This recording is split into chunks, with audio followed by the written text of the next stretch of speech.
দর্শক আসসালামু আলাইকুম,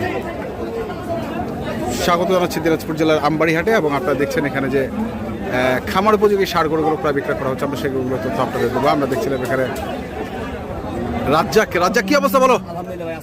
ওয়ালাইকুম সালাম। কি কটা গরু?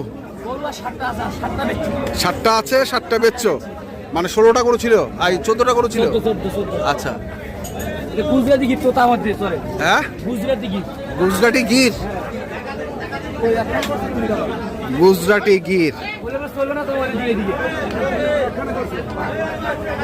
কয় দাঁত এটা? এখনো দাঁতে নাই? হ্যাঁ, এখনো দাঁতে নাই, মাথা নষ্ট করা কালেকশন। হ্যাঁ হ্যাঁ, এত সুন্দর গরু। কত দাম এটা? কত?